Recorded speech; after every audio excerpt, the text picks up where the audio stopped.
Hello, and welcome to Unsheathed with your hosts, Kyle Gold and Cam Hirosaki. We hope that you enjoy the program. Please stick around afterwards. There'll be cake and blowjobs. Hi, and welcome to Unsheathed number Sweet 16. Ooh, Sweet 16. Fox Kyle Gold.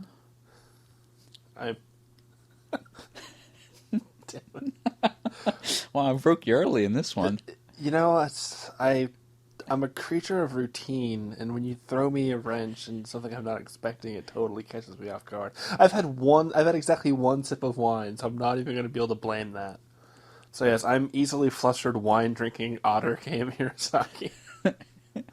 And we are here on day after Halloween, having spent the weekend dressing up, pretending to be other people, at least for a little bit.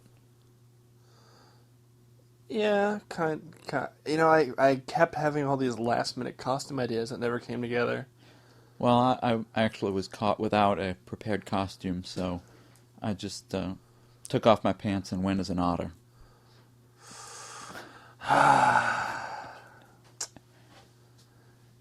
Yeah, see, that's better than my deciding. I was just gonna throw on a wig, wrap myself in bubble wrap, and say I was Lady Gaga. But you do love your Lady Gaga. I bought her new single the other day, and I've been listening to it nigh constantly. Does that have any effect on what you're writing, or is it just something to a mood-altering music, as it were? I think it's because I'm really gay, and when I get in a bad mood and I need to pick me up, Lady Gaga is one of those things I go to. I don't know. Yeah, it works. It works for me. I haven't had time to write lately. I got almost no writing done over the weekend, which actually kind of put me in a bad mood. Well, I posted about this on my live journal, but I had a very odd experience that I've not had in quite some time, which was being stranded kind of without my laptop nearby because the battery now apparently only holds enough charge to tell me that it doesn't have any charge left, and then it dies. So I got struck with the idea of something I wanted to write and ended up taking out my little privileged artiste Moleskine notebook and writing about 23 pages worth of new story that I previously had not even thought I was going to write, which did not come at a very opportune time since I'm trying to finish up Shadow of the Father and finish up this other project that I'm working on, and doing whatever else. But at the same time, I enjoyed getting it done. Yeah, lately, like 2,300 words would take me like almost 2 weeks to get out at the rate I've been going lately. Yeah, we need to fix that.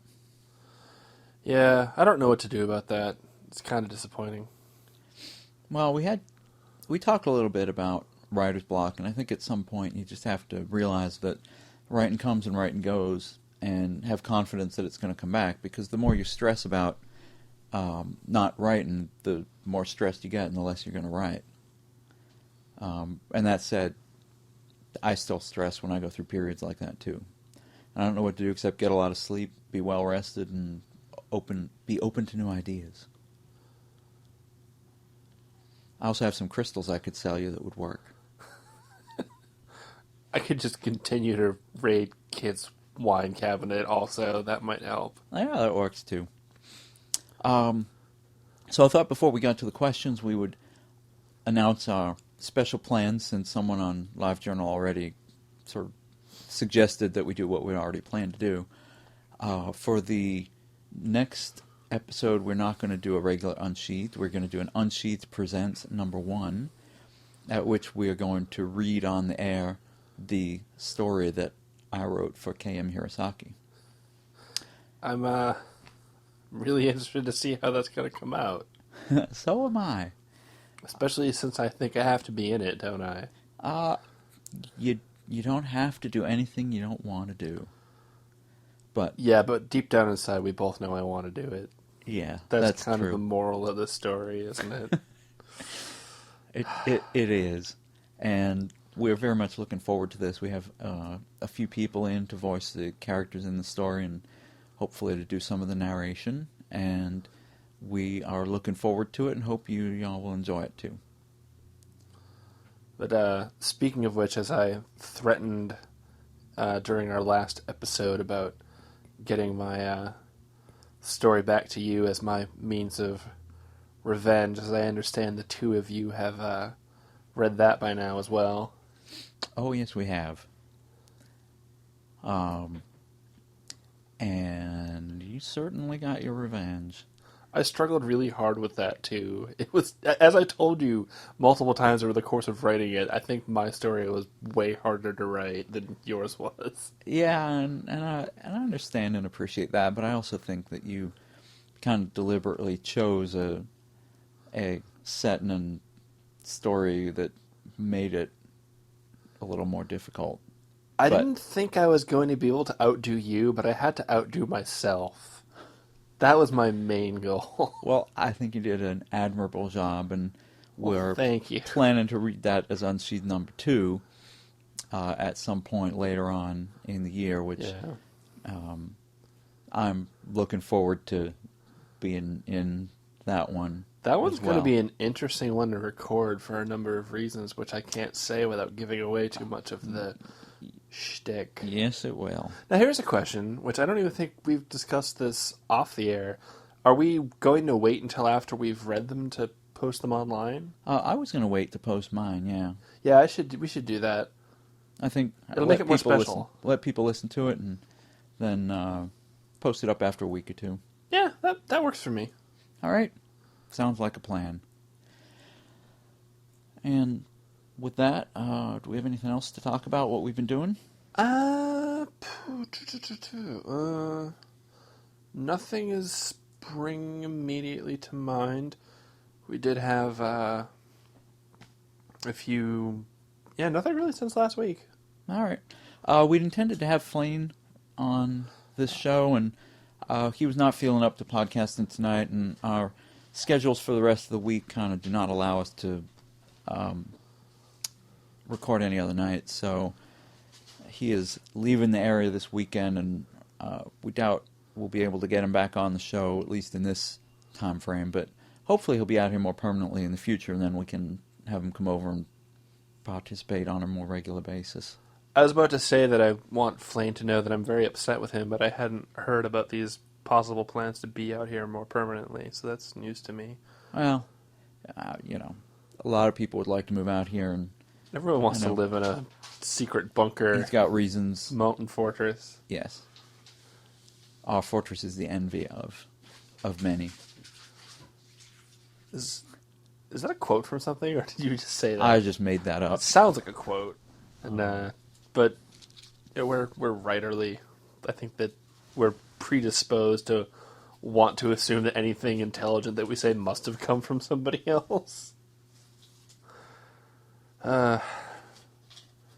Speaking of intelligent things to say, I think that we're pretty much almost ready to move on to the questions, if you are with me. Yeah, I'm being reminded by our tech-savvy wolf to ask people to send in questions on holiday themes, because the show that after we do Unsheathed Presents, we're going to be doing a holiday theme. That's right. And while certainly between the two of us we have enough material to talk about holidays, I think if we have listeners that have questions about holiday stories, we could certainly take a few of them. Yeah, and I think that we can definitely get a lot of traction from your end. I think that one of your most controversial stories ever is one of your Christmas stories. Just getting a lot of traction from my end. That's not a line I use in the story. I was just going to say, if there's a lot of traction, then I think you're doing it wrong. But this is where I say something about otters being naturally slippery all the time. But anyway. And according to you, naturally pantsless. Well, I wasn't the one that started that. Well, I wasn't born with pants on, that's for sure. You weren't bored with a glass of wine in your hand either. No, but I might as well have been. You'd be hard-pressed to tell the difference, wouldn't you? I certainly will say it's a rare sight to see you without. But Tonight is a Gewürztraminer, by the way. It's very good. It's not cloyingly sweet. if our wine-savvy wolf allows, we will post the actual... Being corrected, I'm not drinking Gewürztraminer. It's a Pinot Grigio, which it didn't taste at all like a Gewürztraminer, and I felt embarrassed to say that. So I'm a bad wino now. I think you just wanted to say Gewürztraminer. No. I was told I was going to be having Gewürztraminer, and anyway, we'll post up as I lost all of my sommelier points. As we're trying to do on a more regular basis, we'll post up what the wine is. The official wine of that episode we will post up with the show. This week is Hirosaki doesn't know what the heck he's drinking. And my wine is, of course, Coke Zero, which one of our listeners has told me has gotten addicted to, partially thanks to me plugging it on the air. So, Coca-Cola, my check is in the mail. Is that right? Also NFL. Oh, also NFL. So our first question is kind of a short one from Fradas, who just wants to know, is there any limit on the length a chapter can be in a novel? 12. Yeah, 12 length. Sounds right to me. 12 parsecs. Oh, don't even get... Oh, a parsec is a unit of length. Damn it. No, that's how long it has to take you to read it. Oh, yeah, 12 parsecs. Right. That's twice today. Yeah. I will, didn't we read a book recently that had like a one-sentence chapter? Yes. Do you remember which one? The China Mieville one? Yes, it was. Right. So, short answer, no. Long answer, it depends, because a chapter should be a scene. Something should happen, and it should be more or less self-contained. But it should also be... I mean, I had somebody complain about the last part of Out of Position because there were no chapter breaks. And that it is a little bit long to be a single... Yeah, but there are also no natural storytelling breaks in it either. Well, there's some, I think. There were places I could have broken it up. But, so there's not really a limit. It's just kind of what feels right. I've written, like, Shadow of the Father has 28 chapters, something like that, 31 maybe. And some of the chapters are pretty short. As I'm laying it out, they're like 4 pages. But they're kind of natural breaks in the action. You don't want them to be too short because you don't want to be jumping around too much. But at the same time, you don't want just like huge, long... they're as long as they need to be. I mean, I sort of think of chapter length as sort of a scaled-up version of paragraph length, where the length is going to change depending upon the needs of what you're saying, and also depending upon writing style. Right. I personally tend to use fairly short paragraphs in general. I think I write shorter paragraphs than you do. And it's just sort of that's like this, the writing unit, a paragraph is its own cohesive thought. Once that's done, you move on to the next paragraph. I think if you're breaking your story up into sections, if you have a cohesive piece that can be set aside as its own chapter, then that's how long it needs to be. Like when it comes to things like suspense thrillers, like the kind of like airport thriller things, I mean, you're going to have a bunch of like 3-4 page chapters because they're designed to be read in small, brief bits. And I was going to say with like, and I just thought of this and it went away. With your standard science fiction or fantasy books where there's a lot of world building, the chapters tend to be longer because you're putting in a lot more description of the world. But yeah, with an action story, and that's I think why they're shorter in Shadow, because you jump, the action moves around a lot. And I mean, I think that I wouldn't say that just by virtue of it being shorter chapters, that means it's schlockier or it's more poorly paced. That's not at all what I'm trying to imply. No. So, that's our take on it. So yeah, don't worry about it. Just sort of, you just kind of get a feel for it. There's not like a written codex that defines how long your chapters need to be. Don't put a chapter break in the middle of a scene. Yeah. But, yeah, that's all. Okay. So we have another question. So the email begins, since this came up on Kyle's journal and he suggested I formulate it into an email for the podcast, here goes. How anthro does something have to be furry? Specifically, my species of choice for writing would be dolphins, since there's so little out there, but anthro dolphins aren't all that interesting.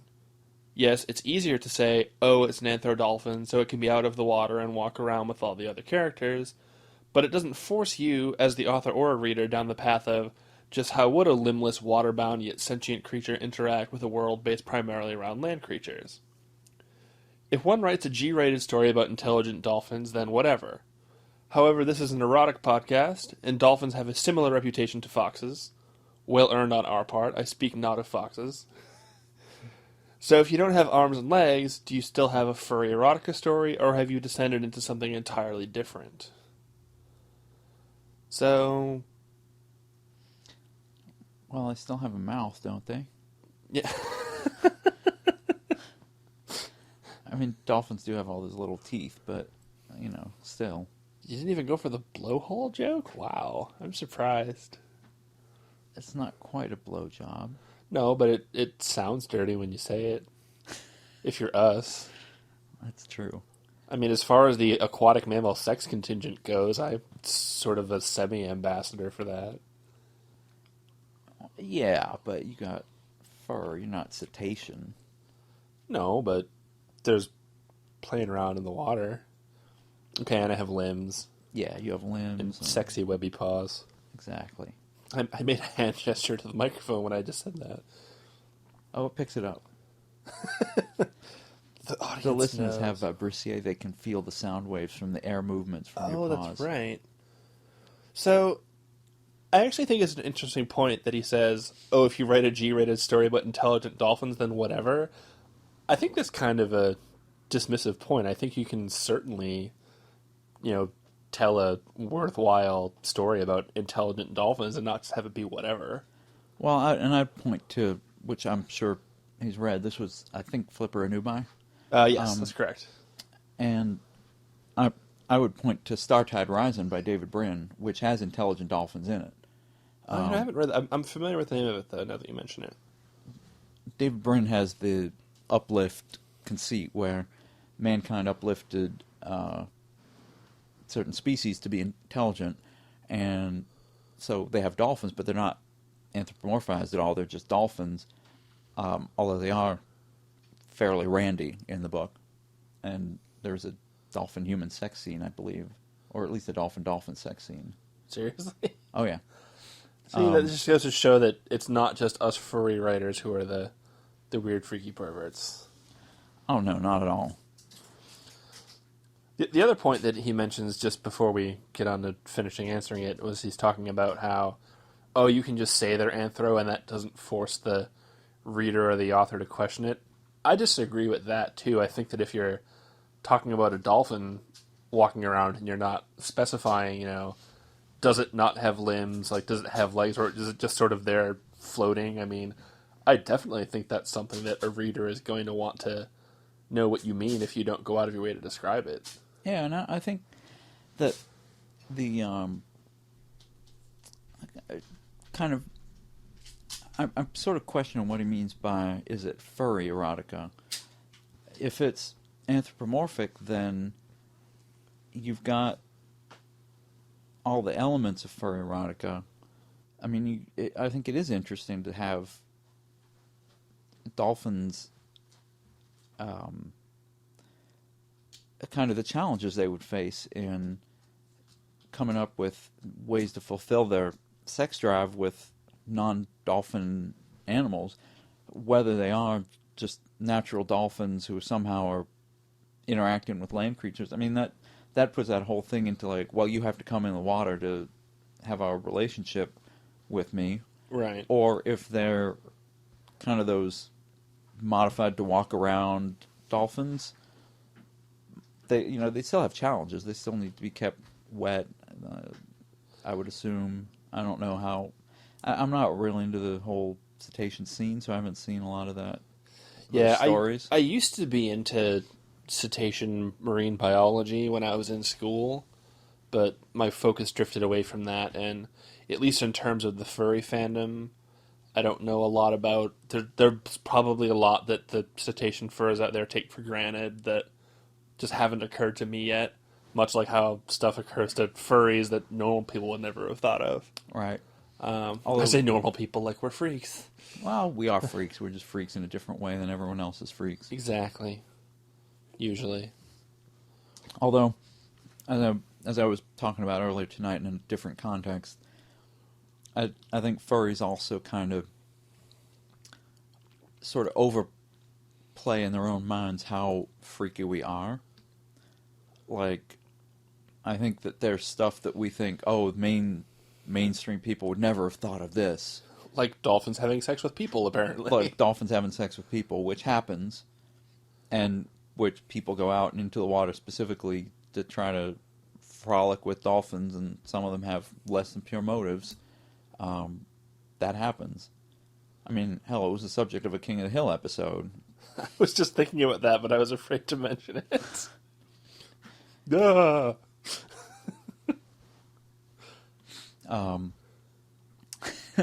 We'll never speak of this again. So, I think, and I think in general, I don't think you need to get too caught up in, is this a furry erotica story? Is it not a furry erotica story? If you've got an anthropomorphized animal, Yeah. you've got a furry story. And if they're giving out blowjobs, then it's a furry erotica story. Yeah. And if it's a good story, that's what it comes down to. Yeah, because when you get to a higher level, you get into the discussion of where does and does not the term furry specifically apply, and that's a debate for the ages, and one that we're not going to settle here. No, not in half an hour or how much time we have in this one. So, we'll take our last question from Kaz Wolf. Hey, Kaz. Hello again. He writes, "Hello, Mr. Kyle and Hirosaki-san. I've actually come up with a question that's given me pause in one of my own works." I said pause. As well did he as actually one of say Kyle's. Pause, or did he... No, he wrote P-A-U-S-E. I was going to say, I almost can't imagine him doing that. I don't think he would. But I would say it. I've sent you a question once before a few weeks ago, but I found this one to be more personally important and much, much less dry. I'd really love to hear your answers. Well, we do not approve of dryness on this podcast. So. No.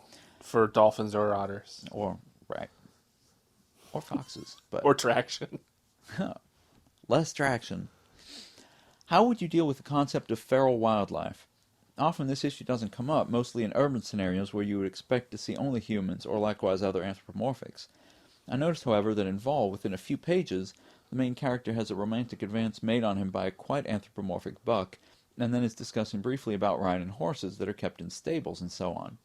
In this case, the line is very blurry indeed, as a buck and a horse are not far removed, and yet one is cruising gay bars and the other is pulling carriages.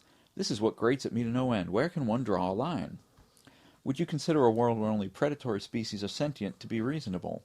Or a world where literally all living things are intelligent and interactive? That's a challenge to even imagine. Sentient fruit flies would be awesome spies. Or would you consider having both anthropomorphs and feral counterparts coexisting in one universe in a sort of separation as how we regard apes? Please do discuss. This has actually been bothering me. And I have to read the signature because he signed it Kaz, Blowjob Enthusiast.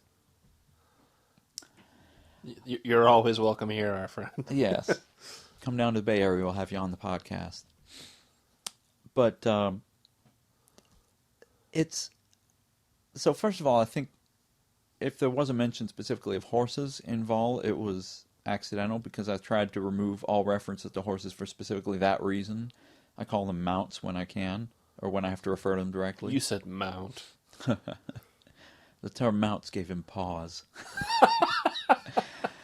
But I did avoid calling them horses for specifically that reason, because if you use horse in a furry story, people expect them to be sentient horses. And then you have to explain why they're not, and the reason, for the record, the reason there's no sentient horses in the Vol universe is because I was sticking to mostly North American wild species, and horses are not native to North America. Right. They were introduced here by the Spanish conquistadors. The wild Mustangs of the West are escaped feral horses. They're not native to North America. So, there you go. Short biology lesson. Very short, but accurate. In some cases, though, where we have feral wildlife, I've kind of let it coexist with the anthropomorphic wildlife, and I just call them wild squirrels or wild foxes. Someone else, I think, called them feral, and someone else had a really good term for them, which I forget what it was. Do you remember? Is this something I would have read? Yeah, probably. It was online somewhere. We were talking about this, or someone. Shoot. I want to say it might have been in one of the panels at Rainforest, actually. Oh, it's not ringing a bell, but I feel like it's supposed to be. Anyway. Yeah, it's interesting how we would probably call them. They would probably call them something different, like we call apes apes, and occasionally we call, like there's the Desmond Morris book, The Naked Ape, and we call, when we want to denigrate humans, we call them apes. But to come up with that term, you'd have to really be investing a lot in the world building in a novel, and I've never wanted to build it up to that extent. Like, I know that in Wicked, they do it with capitalized and non-capitalized names for the species, which, if you're not doing it in a deliberately fairy tale-esque fantastical setting, that could almost be trite. Yeah. Because there's no actual way to hear and perceive that difference in conversation. If you don't see it written, there's actually no way to tell. I kind of imagine that there'd be something to do with the church, where the church would hold that the anthropomorphized species have been blessed by Gaia or God or whoever you have, and so you could get away with calling them sort of unblessed or savage, something like that, where they exist in a wild state of, I don't know, untouched by godness. Yeah. How did they do it in Narnia? When they differentiated talking animals from the other ones. Weren't they originally all talking animals, and then the magic left, and then they became... No, well, Aslan blessed some of them, and there's one scene in the last book where a guy is beating a horse, and they assume it's not a talking horse, but then the horse says, "Can't you see I'm doing the best I can?" And they realize that it is a talking horse, and they're like, "How could you harness and enslave a talking horse?" And they kill the guy. And so there's obviously talking horses and non-talking horses in Narnia. Okay. And their whole thing is, if you ever leave the teachings of Aslan, then you lose the power of speech and become a dumb animal. Okay. But I'm trying to remember if they refer to the dumb animals in any way other than the book just... I remember the most well out of all of them is The Lion, the Witch, and the Wardrobe. And I'm pretty sure that... really come up in that. Yeah, all of the animals talk in that one. Right. So. Right. Which is in itself an interesting discussion for a different time about how that and The Hobbit are both kind of similar, and they start out very whimsical. And eventually the whole chronicle of the land becomes much more serious toward the end of it. But Lion, the Witch, and the Wardrobe starts with, talking animals. Two other settings and a gay fox. Yeah. Two other settings that come to mind. One of them is Ironclaw, which I think I've mentioned on the show before, where the non-sentient wildlife is all reptilian and avian. Mm-hmm. And then, like, the sentient species are all mammals, which kind of got thrown off when they went to Jade Claw, and then they had to bring in, like, for the Chinese setting, then you started adding, dragons and tortoises and cranes and all these other species into the intelligent mix. But, I mean, there's still a definite... They had fictional wildlife that did not have real world analogs. So that's how they did that. In Shard, which is the other one I've mentioned on the show before, all of the wildlife is insectoid in origin. Gotcha. And then the actual animal species are all, bipedal and sentient. Although that's a really weird, like, extra dimensional, very unusual, atypical setting, which is actually really kind of cool when it comes down to it. But I think that the lesson to be learned is that there's not a right answer on where do you draw the line and how you do and don't differentiate it. It depends on the story that I think you're telling. Yeah, it needs to be in a way that makes sense and is unambiguous, but there's many different ways to do it. And I think if you want to just ignore the whole problem of feral wildlife, or maybe say, okay, there's foxes and rabbits and, they're all sentient, and then there's kind of other critters that are out there, like in the Forester universe, there's domesticated animals which are not sentient. So you've got cows and chickens and pigs and... Because I know they talk about eating chicken. And so you've got beef, you've got chicken, you've got turkey, you've got pork and all that, because that's the meat of non-sentient animals, and that's okay to eat. And eating sentient animals is not okay. Are there... Kind of like with us. Are there sentient bovines in the Forest universe? No. Okay, I didn't think there were. But you do have, ducks and horses. We do have horses. Yeah. And what was the other one? Like, you have, like, deer and bucks that are sentient as well. Yeah.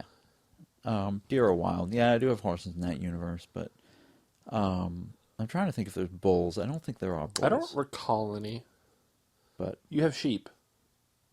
We do have sheep? You have sentient sheep. Wow. I don't remember them. You have Father Joe. Oh, he's a doll sheep. That doesn't count. That does too count. He's like a mountain sheep. It's still a sheep. It's not a domesticated sheep. You can still kill it and eat it. Well, people kill and eat monkeys and chimps and whatnot in Africa, so that's not a particularly savory practice, but it goes on. So we do eat our the idea of neighbors. eating a primate that just squicks me on a... Yeah, if you ever go to Africa, don't eat what they call bushmeat then. Oh, yeah. That's what that is. And for that matter, I wouldn't want to eat an otter either. It'd be all greasy and stringy and probably not taste good. I have tried horse meat. I've had horse meat too, actually. And not just in a can of dog food. I had mine in Japan. It was served as a delicacy. I had mine in Europe. Oh, okay. Was yours cooked? Yeah. Okay, mine wasn't. All right. It tasted like tough steak. No Hirosaki taking raw horse meat comments, by the way. That's totally not what I mean. Kyle knows that's not what I mean. I think I have my next story idea. Oh, no, please don't. Well, I have to get you back somehow. I was getting you back. You can't get me back for getting you back. Sure I can. How else do we keep writing these that stories? Like you triple double fox dare me, or how about if I just triple double fox you? Yes. Please. Well, we appear to have drifted a little bit off of the topic of cause. Excellent question. You're talking about blowjob enthusiasm, right? Well, yeah, that's true. But yeah. So we just do whatever works for the story, and I think it makes sense to have the feral animals in there. But if you don't need to mention them in the story, you don't need to mention them. I think it's one of those details that doesn't need to be included, really. Yeah, like I was going to say, like with Waterways, it's a high school story. It's very contemporary, and it's in this fictional urban setting. And if you have people going out, yeah. If you have people going out camping in the woods, now there's going to be something out there. But but I think it makes sense to just have wildlife. You might want to have a division between, like, maybe you've got sentient foxes and wolves, but you don't have sentient bears. And when they go out in the forest, the bears are not sentient. You could divide it that way. Or you could just say there's sentient and non-sentient. Yeah. I think that if it's bothering the author enough, then it should be part of the world that they're building. And if it's not something that's going to be an important part of the world, then don't worry about it. Because otherwise you're just going to have to waste time explaining it to the reader and then not do anything with it. Right. All right, I'm going to wrap up with we got a couple responses to our NaNoWriMo. We actually have 4 people who say they're participating, so I'm going to read them off real quick. The first one is from Atari Otter. He says, "Hey guys, just finished listening to number 15 and figured I would tell you guys that I'm going to give this NaNoWriMo thing a shot to try to ease myself into some better writing habits. My main goal for the month is just to get at least 1,500 words a day, although if I can make it to the 50,000 word goal, so much the better." So congrats to Atari, who I believe is off to a good start. Coswolf also said he's going to go for it. He's going to spend the next month writing something. His goal is no specific length beyond the minimum requirement, just to get the story out or let it be what it wants to be and be happy with it. I'll try to write every day since I ought to have the time and see what I can do. With any luck, it might be good. I have faith in the potential of the idea, so maybe, just maybe, it'll turn out to be some seriously good material. He's a good writer. I've read a few of his stories. I think that he definitely has it in him to pull it off. He is. And he also writes, he continues to sign Blowjob Enthusiast, so he's serious about it, apparently. Get that on your business card, man. You would be instantly... That's brilliant self-marketing right there. Yeah, no joke. Especially if you prove it. He doesn't say giving or receiving, though. We have another one from Jarolin. Jarolin the raccoon is going to be writing a science fiction story / novella / novel / epic / whatever it is when I'm done. So be sure to cheer him on. Yeah, Geraldine totally species TF'd on us. Yeah, I know. When did he become a raccoon? He used to be a fox. Like last week. Really? Yeah, I was talking to him online. Seriously? Yeah. What the hell? To be fair, his character is a mad scientist. So's Kage's, and he's been a cockroach forever and ever. Yeah, but I think he likes being a cockroach. I think if you're a mad scientist, and you know what, I want to try being a raccoon, you can figure out a way to do it. I think that what's bothering me is just changing away from a fox.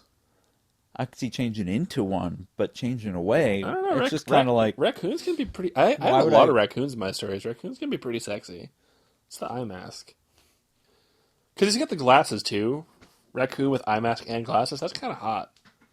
Why do you need glasses if you have an eye mask? It's like gilding the lily. Because an eye mask doesn't help you see better. Well, then just have contact lenses. All right, last one is from Shkal Draconis, who says he's doing the challenge a little different. He's trying to write 50,000 words of short stories. He says, I might try a true novel next year, but I figure in terms of the goals you guys have laid out, learning to make time to write, robbing the blank page of its fearful qualities, etc., this should be a decent enough start. And NaNoWriMo is all about not needing to get it perfect your first time anyway. And then he asks us some questions, which we will have to address in a future episode, because we're running out of time here, but they're interesting ones. He kind of asks us what we think, ask us to talk about each other's work. I'd be up for covering that at a future episode. I believe we can do that. I do think it's interesting that of the people who responded, all of them have made some sort of statement about how they're not committing to an actual novel. I think that we scared them off with our admonishments last time. Yeah, it is. To be fair, it is difficult to do a full novel in a month, but it's a better place to start than anywhere else. Yeah, and also 50,000 words is a really short novel, which is... It is. That would be an awkward story length to pace, I think. Yeah. I think that once you hit like the 15 to 20k mark, if you're not done, you've got like another 80k words to go. Yeah. And we'll see. This one that I started writing yesterday is about 3,000 words, and I think it took me to the end of chapter 1, so we'll see how long that goes. But we are actually going to begin commenting on each other's work, sort of, starting next week, when we read a story that I wrote about the adventures of one K.M. Hirosaki. I am an actor. He does wear pants in the beginning of the story, at any rate. whether I leave them on for the duration is up for you to learn in just about a week's time. Dun dun dun. That's how you write your jump moment. Yes. And then the Jumping- pants came off. Jumping your bones. I think that does it. We kicked off. Congrats to everyone who started NaNoWriMo. Best of luck. Keep writing every day. Keep us posted on your progress, and we will continue to chat on LiveJournal and on the podcast, and we'll read your updates as you send them in. And also, it's only November 2nd, so you have time to get started and catch up if you haven't started already. Exactly. You got a whole Thanksgiving holiday where you could do double time. Oh, I actually had a couple of people at the end of last week ask me if I was doing NaNoWriMo, and I'm like, oh God, no. Like, I am not in any sort of personal state of life where I could write 50,000 words in the next year, let alone month. Well, it also kind of sucks for furries because you have Midwest Fur Fest in the middle of that, and then Thanksgiving holiday is not always a conducive time to write. I've got a big ol' furry Thanksgiving, which I do not plan to do any work or writing during. Well, good for you. So enjoy your National Novel Writing Month. Hope y'all had a great Halloween, and we will be back at you next week with a live performance. Of the story, we're not going to perform the stuff. We might be, if that gets them tuning in. There are so many ways I can take... Oh my God, I did not just say that. Oh, you've read the story. There's really only one way you take it. It writes itself, folks. And with that, I'm going to take my delicious glass of water and sign off for the evening. This has been Easily Flustered Kei Murasaki. And this is Kyle Gold, reminding you to write into unsheathedpodcast@gmail.com and follow us on FA as Unsheathed.